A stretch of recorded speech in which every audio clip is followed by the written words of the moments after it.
하나님의 말씀 봅니다. 하나님의 말씀은 사무엘상 제14장 31절에서 35절에 있는 말씀까지 말씀을 교독하겠습니다. 사무엘상 14장 31절에서 35절.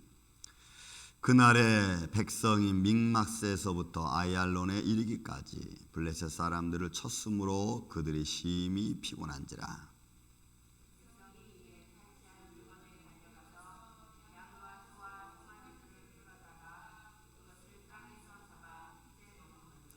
무리가 사울에게 전하여 이르되 보소서, 백성이 고기를 핏째 먹어 여호와께 범죄하였나이다. 사울이 이르되 너희가 믿음 없이 행하였도다. 이제 큰 돌을 내게로 굴려오라 하고,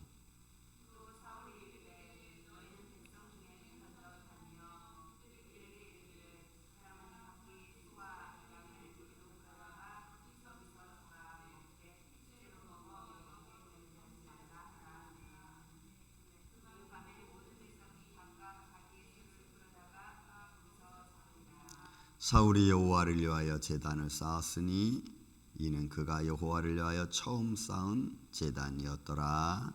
아멘. 자, 계속해서 블레셋과의 전쟁이고, 이 전쟁에 있어서 사울의 우리가 모습을 좀 유심히 중간중간 나오는 것들 속에서 우리는 좀 볼 필요성이 있죠. 그리고 이 전쟁 가운데 사울이 어떻게 믿음을 보이고 믿음적인 행동과 믿음적인 말을 하는가. 여러분, 이 사실은 절대로 우리가 피상적으로 보고 피상적으로 해결하고 해석할 필요는 없습니다. 아니, 그렇게 해서도 안 됩니다. 왜냐하면 이것은 현실이었고 그 현실 속에서 우리가 어떻게 믿음을 가지고 헤쳐나가느냐는 아주 중요한 문제이기 때문에 그렇습니다. 자, 한번 계속해서 말씀 보겠습니다. 어제 말씀과 함께. 자, 그날의 백성이 믹마스에서부터 아얄론에 이르기까지 블레셋 사람들을 쳤습니다. 그래서 그들이 심히 피곤했습니다. 여러분 이제 성지순례를 가서 그 지역적으로 보면은 뭐 이스라엘 자체가 큰 나라가 아니기 때문에 이 믹마스와 아얄론이라고 하는 곳은 그렇게 멀리 떨어져 있지는 않습니다. 그렇지만 떨어지지 않다고 해서 뭐 100m, 200m 이야기하는 것은 아닙니다. 사실 이 아얄론 골짜기라고 하는 것은 큰 산 사이에 있는 평야와 같은 곳입니다. 그래서 산과 산 사이에 깊게 널려져 있는 큰 평야 지대를 사실을 말합니다. 그래서 이거는 이제 예루살렘 쪽으로 해서 북동쪽이니까, 그러니까 예루살렘에서 북동쪽이면은 요단강을 이렇게 중심으로 했을 때 그 예루살렘에서 요단강 쪽으로 해서 북쪽입니다. 그러니까 뭐 갈릴리 쪽으로 좀 올라가는 그쪽 길이죠. 근데 믹마스는 또 서북쪽입니다. 그러니까 서북쪽이니까 서북쪽과 동북쪽이니까 이제 이 길이가 한 25km 정도 됩니다. 한 25km 정도. 그럼 여러분 보세요. 우리가 어제 말씀 보았지만 사울이 맹세했죠. 우리가 이 블레셋을 우리가 다 보복하기까지. 그리고 금식을 명했습니다. 자, 금식을 하는 상황입니다. 배는 고프고 몸은 지치고, 그리고 때로는 한때는 두려움에 떨어 있었던 이스라엘 백성들, 순간적으로 블레셋 백성들이 흩어지는 것을 보고 용기를 내서 아무튼 최선을 다해서 나가서 싸웁니다. 싸울 때 뭘로 싸워요? 그나마 꽃게나 삽이나 무슨 이런 것들이 없는 사람은 몽댕이를 들었을지도 모릅니다. 그런 걸 가지고 나가서 싸우는 겁니다. 자, 싸우는데 다행히도 하나님이 블레셋 백성들을 혼란에 빠지게 하고 스스로 자기들끼리 치기해서 도망가게 만드는 가운데서 이스라엘 백성들을 쫓아가면서 막 두들겨 패는 거죠. 그리고 꽃갱이 든 사람은 꽃갱이로 막 때리고. 여러분, 25km를 달려갈 수 있겠습니까? 하루 굶은 사람이, 더군다나 싸움하면서. 이거는 여러분 쉽지 않은 거죠. 25km, 10km만 가도 어마어마한 거죠, 사실은. 싸우면서, 그 다음에 골짜기의 골짜기. 여러분, 믹마스는 해발이 한 600m 되는 골짜기입니다. 높이가. 그러니까 골짜기를 오르고 내리고 막 사람 때리고 막 물건 막 빼앗고, 순간적인 어떤 정신적인 그런 무장이 돼서 막 이기고 싸워야 된다라고 하는 그런 마음을 갖지 않고는 쉽지 않은 거예요. 어쨌든 백성이, 여러분 우리가 28절에도 보았지만 백성이 심히 피곤했습니다. 이 아예프라고 하는 피곤하다는 말은 심히 지쳐있는 상태를 말해요. 먹지 않았으니까 당연히 그럴 수밖에 없죠. 그러니까 믹마스에서부터 아얄론까지 이르면서 블레셋 백성들을 쳐서 여러분 뒤에 나와 있는 심히 피곤했습니다. 기력이 없는 거예요. 더군다나 25km에 대한 엄청난 거리를 가면서 그들이 물리쳤다는 거예요. 그래서 32절에 나오는 겁니다. 백성이 이에 탈취한 물건들을 달려가서 양과 소와 송아지를 끌어다가 그것을 땅에서 잡아 피채 먹었습니다. 여러분 이 현대어 성경에는 뭐라고 배냐면 그들이 저물었습니다. 현대어 성경에는 그렇게 번역을 해서 그들이 저녁이 되매 저녁이 되매 그들이 소와 양을 잡아서 피쳐 먹었습니다. 여러분 이 현대어 성경 어떻게 보면 조금 이 말을 더 쉽게 이해하게 만듭니다. 왜냐하면 그들은 한날을 저녁 해질 때부터 시작해서 그죠? 그 다음 날 해질 때까지입니다. 그게 첫날입니다. 그리고 그들은 그렇게 하루를 잡습니다. 그러니까 해 졌다라고 하는 것은 저물었다고 하는 얘기는 해가지고 저물었다는 이야기는 이미 맹세가 끝난 상태를 말해요. 사울 왕이 이스라엘 백성들 군사들에게 명령 내렸던 것이 끝난 상태를 말해요. 그러면 그 끝났기 때문에 그 맹세가 끝났기 때문에 지나갔기 때문에 그들은 정신없이 허기진 배를 채운 거예요. 근데 그 허기진 배를 채우는 과정 속에서 그들은 그냥 고기를 날로 먹어버려요. 날로. 여러분 이 사건은 우리도 쉽습니다. 여러분 금식해 보셨죠? 저도 금식할 때마다 똑같이 느끼는 게 뭐냐면 3일 금식을 만약에 한다 하면은 벌써 한 몇 시간 전부터 시간만 보고 있죠. 이렇게 시계 보고 그리고 음식 먹을 걸 생각합니다. 우리는 그냥 꼭 오늘날 금식하는데 몇 시부터 몇 시까지 이렇게 무슨 율법적이 아니냐 막 이러는데 그건 우리가 그냥 마음적으로 그리고 우리가 일반적으로 정해놓은 시간이기 때문에 그 시간을 지키려고 하는 거지. 그렇죠? 그렇잖아요. 그걸 꼭 그렇게 지켜야만 율법이다. 이렇게 말하는 것도 사실은 옳지 않은 것 같아요. 어쨌든 12시, 밤 12시 그 12시 딱 되기까지 기다릴 때 음식을 차려놓고 10분 전에 기다립니다. 그죠? 배고프잖아. 근데 여러분 그 순간 딱 12시가 딱 넘어서 그래도 12시 딱 되는 건 좀 그렇지. 좀 그래도 한 1분 정도는 더 지나야 되지 않겠어? 이렇게 찾아가면서 그 음식을 먹습니다. 여러분 죽 한 그릇이면 그 허긴 것이 다 끝나. 사람은. 근데 여러분 지금 한 600명 가량이라 그랬으니까 이 사람들이 막 정신없잖아요. 해가 저물어 그들은 고기를 맹세 끝났다고 생각해서 다 먹어버린 겁니다. 근데 문제는 피채 먹은 겁니다. 그리고 이것은 바로 사울에게 보고가 됩니다. 그게 이제 33절 말씀입니다. 무리가 사울에게 전하 이르되 보소서 백성이 고기를 피채 먹어 여호와께 범죄하였나이다. 그러니까 여러분 우리가 육신적으로 위급하고 환경적으로 내가 급하다고 생각하고 그 속에 두려움까지 생기면 절차를 거친다는 것을 생각하지 않습니다. 절차를 거쳐서 일을 처리할 수 있는 그런 냉철한 지성이나 이성이나 믿음이 생기질 않아요. 우리가 신앙생활 할 때도 마찬가지입니다. 지금 이 상황이 그런 상황이에요. 맹세는 끝났지. 이제 해 끝났어. 저물었으니까. 그러니까 맹세는 지킬 필요가 없으니까 그 다음 일을 바로 진행했는데 그 진행한 일이 피채 먹으니까 그것도 하나님께서 율법이 뭐라 그랬어요? 너희는 고기를 먹되 피채 먹지 말라. 하나님이 아주 엄하게 율법적으로 정해놓은 사건 중에 하나입니다. 그런데 그들은 그런 생각을 가질 겨를이 없는 거예요. 내 허기진 배와 또 이 상황과 이미 겉으로 끝나버린 해가 저물어서 이미 끝나버린 그런 것에 대하여는 그 급한 마음에는 다른 걸 생각할 겨를이 없는 거예요. 그러니까 우리의 신앙 모습이 다르지 않습니다. 우리도 절차대로 모든 것을 진행하는 것은 환경이 막 다급하게 이루어지면 여러분 안 되는 거죠. 여러분 보세요. 이번 코로나가 터져가지고 뭐 한 2년 동안 힘들지 않았습니까? 2019년 겨울부터 시작해가지고 작년 한 해 그리고 지금까지. 그래서 이런 그 미디어 예배가 성행하게 되지 않았습니까? 이 미디어 예배를 드리면서 여러 가지 많은 생각들이 신앙에 대한 생각들이, 믿음에 대한 생각들이, 교회에 대한 생각들이 많이 바뀌었죠. 여러분 이렇게 나와서 대면 예배를 드리는 게 믿음이 좋은 겁니까? 아니면 집 안에 앉아서 미디어로 예배 드리는 사람이 믿음이 좋은 겁니까?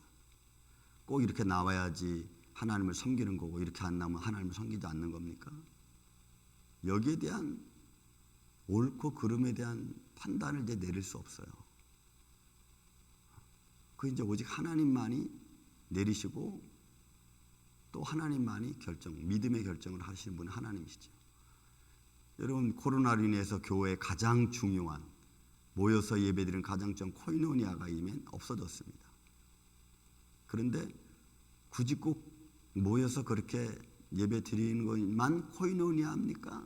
뭐 우리가 미디어를 통해서 전화할 수도 있고 그렇게 만나는 것은 코이노니아가 아닙니까? 라고 말하면 또 거기에 대한 정답을 내리기가 쉽지 않습니다. 상황이 너무나 많이 바뀌어졌죠. 이러다 보니까 이제 예배 절차도 그게 그렇게 중요한 겁니까? 꼭 그렇게만 드려야지 예배가 되는 겁니까? 그러니까 장로교 정통에 따라 드려진 예배 순서 절차 뭐고 다 그냥 엉망진창이 됐어요. 여러분 이게 오늘날의 현실이고 앞으로 더 어떻게 바뀔지 우리는 아무도 알 수가 없어요. 여러분 이들은 지금 전쟁에서는 이겼고 기분에 도취됐고 그리고 이미 사울 왕이 전한 맹세는 이미 끝났고 그러니까 다른 거 생각할 겨를이 없는 거예요. 사울 왕이 보고되고 그리고 나서 사울 왕이 이제 말합니다. 이게 33절 34절 백성이 고기를 피채 먹어 여호와께 범죄하였나이다. 사울이 이르되 너희가 믿음 없이 행하였도다. 사울 왕이 이렇게 표현하는 표현은 사실은 우리는 어떻게 보면 사울이 굉장히 믿음이 있는 것 같잖아요. 그죠? 그러나 사울도 우리 앞서 보았지만 우리가 앞서 그 16절 14장 16절 이하로부터 보면은 그도 똑같이 행동한 사람이에요. 왜냐하면 하나님께 묻고 하나님께 제사를 하고 하나님께 먼저 응답 받는데 전쟁해야 될 그 상황을 그는 다 무시해버렸고 그 분위기에 따라서 그냥 막 전쟁에 나갔던 사람도 사울 왕입니다. 본인도 그렇게 했어요. 근데 지금 와서 믿음을 들먹거리면 이게 쉽지 않죠. 우리가 또 어제 보았지만 저주라는 말이 여러분 이 저주라는 말이 아라르라고 그랬죠. 이거는 신의 이름을 거론하면서 이 맹세를 시키면서 굉장히 위압적으로 하는 겁니다. 우리가 또 생각할 게 이제 앞으로 내일 또 보면 그 이야기입니다. 그래서 너희가 믿음 없이 행하였도다. 이제 큰 돌을 굴려와라 가지고 와라 하고는 34절 이르되 너희는 백성 중에 흩어져 다니며 그들에게 이르기를 사람은 각기 소와 양을 이리로 끌어다가 여기서 잡아 먹되 피채 먹어 여호와께 범죄하지 말라. 여러분 이거는 사울이 그냥 그들의 전통 속에 하나님 주신 말씀을 그대로 지켜가는 겁니다. 그러니까 우리의 마음이 이럴 때는 믿음이 있는 것 같고 이럴 때는 믿음이 없이 행동하고 이럴 때는 환경에 따라 움직이니까 괜찮고 이럴 때는 환경에 따라 움직이면 안 되고 이런 것들에 대한 기준이 여러분 우리가 참 중요해요. 그것은 우리가 믿음의 어떤 말씀에 따른 믿음의 기준을 갖고 또 하나님을 기뻐하시는 일을 이 벌어지는 상황 속에서 어떻게 하는 것이 더 좋은가를 잘 이론하고 이러면서 서로 협력해서 나아가는 게 여러분 지금은 중요한 시대입니다. 이것이 옳고 저것이 옳고 막 따지다 보면 그 안에서 굉장히 분란의 요소가 많아요. 현대가 지금 그렇게 만들어가고 있죠. 이런 포스트 모더니즘이라고 하는 이 절대 가치가 상실된 이 사회 속에서는 그 상황, 그 욕구만 바라보고 있는 시대가 돼버렸기 때문에 더 이상 우리가 거기서 왈가불가할 수가 없습니다. 여러분 예수님이 바리새인들과 뭐 지혜가 없어서 그들과 논쟁을 안 벌였습니까? 논쟁 별로 아무 의미가 없어요. 육신으로 오신 예수님은 하나님 나라와 복음, 생명을 전하는 것이 중점이지 그들과 논쟁을 통해서 뭔가 하시려고 하신 분이 아니기 때문에 그래요. 이제 우리의 신앙은 그 상황을 내가 어떻게 하나님 앞으로 가느냐. 여러분 예를 들어서 우리가 아픕니다. 아프면 교회 안 나와서 예배 안 드립니다. 그렇다고 믿음이 없습니까? 그럼 아파도 나와서 교회 예배 드리는 게 믿음 있는 겁니다. 아까도 말씀드렸지만. 그러니까 이런 것들이 굉장히 이제는 막 불분명해졌다. 분명한 것은 내가 어떤 믿음의 의지를 가지고 어떤 믿음의 마음을 가지고 살아계신 하나님께 나아가서 예배하고 기도하느냐. 그것을 보시는 하나님의 손길을 우리가 바라보는 거지. 그것이 옳다 그렇다 비판하고 정도할 것은 아니라는 이제는. 그래서 여호와께 범죄하지 말라라고 사울이 이야기합니다. 그 밤에 모든 백성이 각각 자기 소를 끌어다 거기서 잡아서 먹으면서 사울은 처음으로 거기서 제단을 쌓았다고 이야기합니다. 이 제단을 쌓았다는 것보다도 이미 사울은 한번 그죠? 뭐 소를 잡아서 제단 드린 것이 있죠. 그러니까 사울의 마음속에 여호와 하나님을 알고는 있어요. 알고는 있는데 그것이 정확한 어떤 절차와 그 당시에 그 시대적 배경과 사울을 통하여 왕권을 줬던 사무엘을 통한 모든 제도적인 모습들을 어제도 제가 말씀드렸지만 여러분 구약은 하나님의 말씀의 의미를 행함으로 해서 그 의미를 증대시키는 것이고 신약은 내가 가지고 있는 말씀의 의미를 이제는 그것을 행함으로 지키는 거예요. 그러니까 약간 포인트가 조금 다르죠. 그렇다고 다른 게 아니고 사실 같은 의미입니다. 구약은 행동을 지킴으로써 그 의미가 부여되는 것이고 신약은 가지고 있는 믿음을 행함으로 해서 그 의미를 증대시키는 거예요. 이런 의미에서 구약과 신약의 모습이 약간 좀 다른 모습에서 말씀을 증거하고 있는 것을 우리가 볼 수가 있어요. 사울은 믿음이 아니라 하나님을 모르는 게 아닙니다. 압니다. 그런데 자꾸 그 상황에 따라서 그 믿음이 뒤로 가는 거예요. 믿음이 먼저가 돼야 되는데 그 믿음이 자꾸 뒤로 가고 육신적인 행동이 먼저 나타나는 거예요. 왜냐하면 그것을 행동이 그 의미를 증거해야 되는데 그런 모습에서 사울이 자꾸 실수를 범하게 됩니다. 여러분 이제 앞으로 15장에 가서 또 그런 모습이 또 나타났죠. 그렇다면 여러분 오늘 우리는 이제 믿음을 가졌습니다. 내 안에 하나님의 성전, 말씀을 갖고 성령의 역사하십니다. 근데 이런 것들을 이제는 우리는 구약에서는 반대로 행함으로 의미를 나타낸다. 우리는 가지고 있는 의미를 행함으로 증거해야 되는 상황. 여러분 오늘도 이 아침부터 오늘 하루 지난 일까지 어떤 일을 우리가 만날는지는 알 수 없습니다.